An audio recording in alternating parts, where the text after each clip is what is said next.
وعليكم السلام ورحمة الله وبركاته.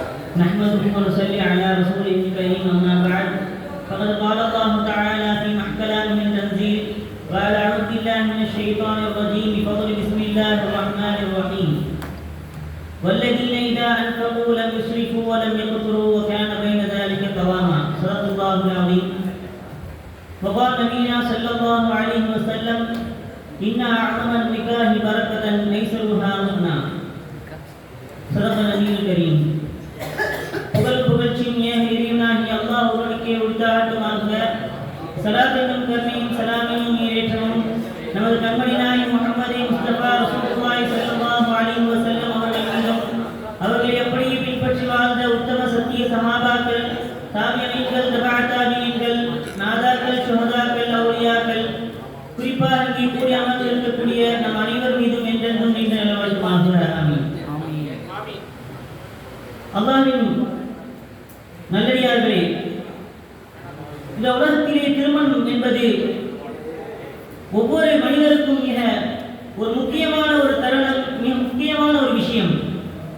அப்படிப்பட்ட அந்த திருமணம் என்பது எப்படி நடத்த வேண்டும், அந்த திருமணத்தை எப்படி நடத்தக்கூடாது, எது பரக்கத் பொருந்திய திருமணம், எது பரக்கத் அற்ற திருமணம் என்பதை பற்றி நபி ஸல்லல்லாஹு அலைஹி வஸல்லம் அவர்கள் மிக தெளிவாக அந்த உம்மத்திற்கு சொல்லி சென்றிருக்கிறார்கள்.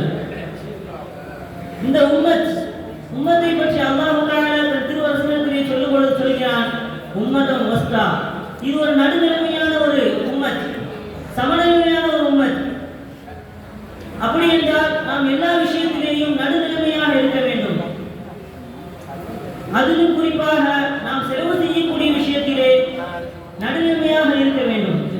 ஏனென்றால் அல்லாஹ் தஆலா தன்னுடைய நல்லடியார்களை பற்றி சொல்லும் பொழுது அவர்கள் அதிகமாக வீண்விரயம் செய்ய மாட்டார்கள், அதே போல மிகவும் கஞ்சத்தனமாகவும் இருக்க மாட்டார்கள் என்பதாக அல்லாஹ் தஆலா திருமறையிலே கூறுகிறான்.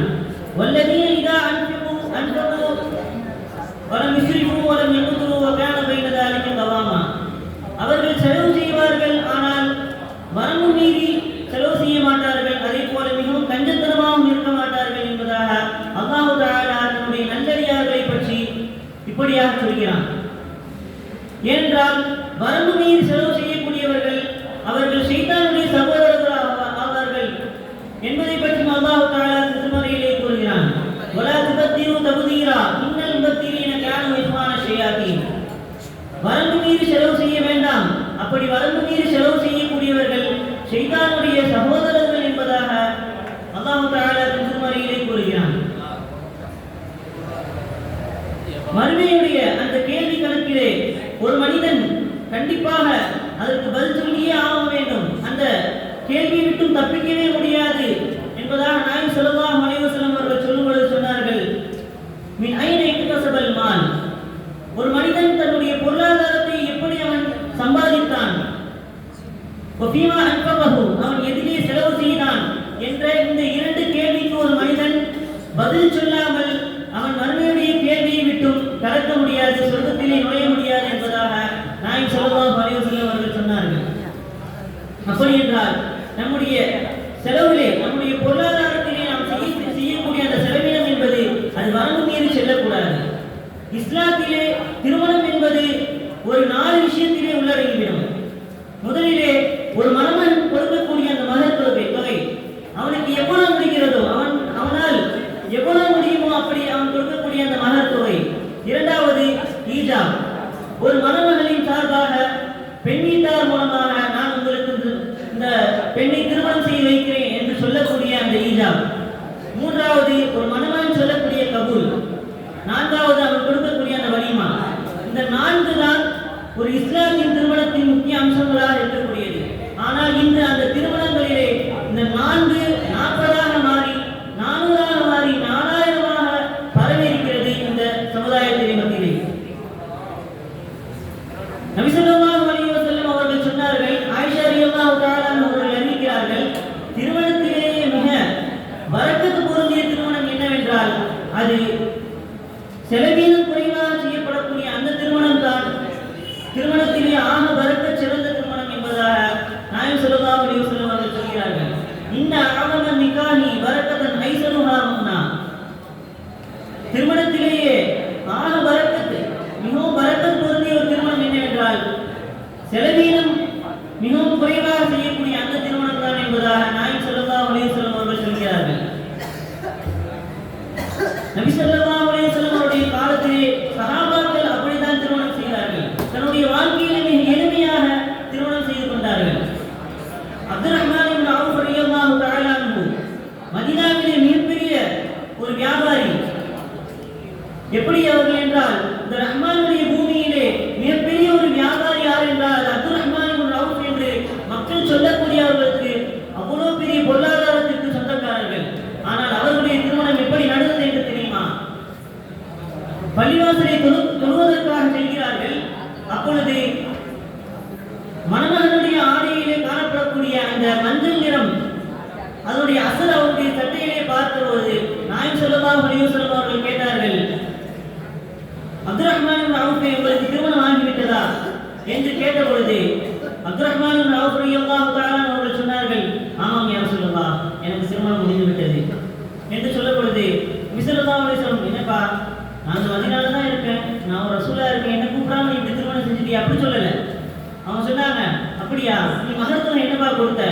யா ரசூலல்லாஹ், ஒரு பேரித்தமரம் கொட்டை அளவிற்கு உண்டான அந்த தங்க கட்டியை நான் கொடுத்தேன் என்பதாக அவர்கள் சொல்லும் பொழுது நபி ஸல்லல்லாஹு அலைஹி வஸல்லம் அவர்கள் சொன்னார்கள், பாரக்கல்லாஹு லக்குமா, அல்லாஹ் உங்களுக்கு பரக்கத் செய்வானாக என்பதாக நபி ஸல்லல்லாஹு அலைஹி வஸல்லம் அவர்கள் அவருடைய இந்த திருமண வாழ்க்கைக்காக வேண்டி துஆ செய்தார்கள். செய்துவிட்டு வசியத்தாக சொன்னார்கள், அவுதின் பி வரூபி ஷாத்தின், ஒரு ஆட்டை கொண்டாவது நீ வலிமா விருந்து கொடு என்பதாக நாயகம் ஸல்லல்லாஹு அலைஹி வஸல்லம் அவர்கள் சொன்னார்கள்.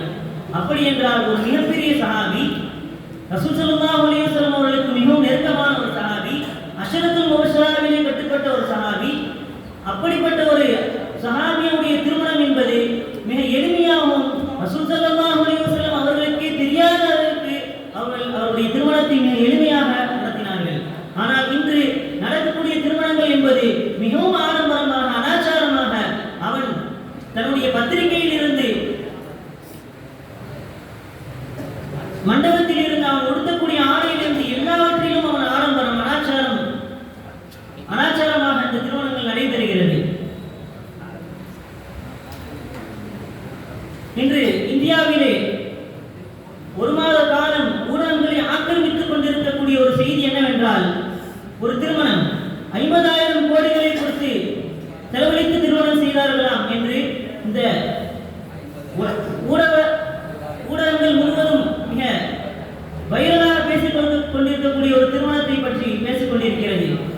என்னிடத்திலே காசு இருக்கிறது, நான் செலவு செய்கிறேன், என் மகனுக்கு நான் திருமணம் செய்கிறேன், அதை நான் எப்படி வேணாலும் செலவு செய்து திருமணம் செய்யலாம் என்பது அல்ல. ஏனென்றால் மசாலி இமாம் சொல்கிறார்கள், ஒரு மனிதன் வயிறு நிறைய சாப்பிட்டு விட்டு வயிற்று வலியிலே துடிக்கிறான் என்றால், இன்னொரு மூலையில் ஒரு மனிதன் சாப்பாடு இல்லாமல் துடிக்கிறான் என்பதாக அர்த்தம். ஒருவன் அதிகமாக வீண்விரயம் செய்து செலவு செய்கிறான் என்றால், இன்னொரு புறத்திலே அவன் மற்றொருவன் சாப்பாடு இல்லாமல் துடிக்கிறான் என்பதுதான் கருத்து. அதே போல இன்று ஆய்வு சொல்லுகிறது, இந்தியாவிலே 30 கோடிக்கும் அதிகமான மக்கள் இருக்கிறார்கள். ஆனால் அவர்களில் தன்னுடைய இரவு உணவுக்கான பணம் இல்லாமல் பட்டினியாக படுக்கக்கூடிய நிறைய பேர்கள் இன்று இந்தியாவிலே வாழ்ந்து கொண்டுதான் இருக்கிறார்கள். அப்படி என்றால் ஒரு மனிதன் அதிகமான செலவு செய்கிறான் என்றால், இன்னொரு புறத்திலே ஏழைகள் பஞ்சத்திலே வாழ்கிறார்கள் என்பதாகத்தான் புரிந்து கொள்ள வேண்டும்.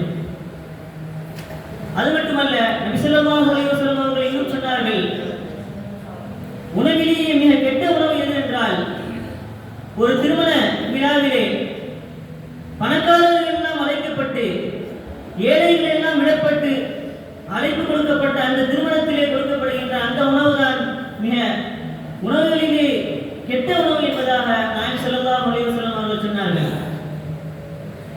அப்படி என்றால் திருமணங்களிலே அந்த மன தம்பதிகளுக்கு கிடைக்கக்கூடிய அந்த பரக்கத் என்பது பாரக்கல்லாஹு லக்குமா வ பாரக அலைக்குமா வ ஜமஅ பைனக்குமா ஃபீ கைர் என்ற துஆ யாருக்கு கிடைக்கும் என்றால், தன்னுடைய அந்த திருமணங்களிலே யார் மிகவும் எளிமையாக யார் திருமணம் செய்கிறார்களோ அவர்களுக்குத்தான் கிடைக்கும் என்பதாக நாயகம் ஸல்லல்லாஹு அலைஹி வஸல்லம் அவர்களின் ஹதீஸின் மூலமாக நாம் தெரிய வருகிறது. எனவே நம்முடைய திருமணங்களை மிக எளிமையாக செய்யக்கூடிய நல்ல செய்தி அல்லாஹ் உங்களுக்கும் எனக்கும் தௌஃபீக் செய்வானாக. வாஹிர் தாவானா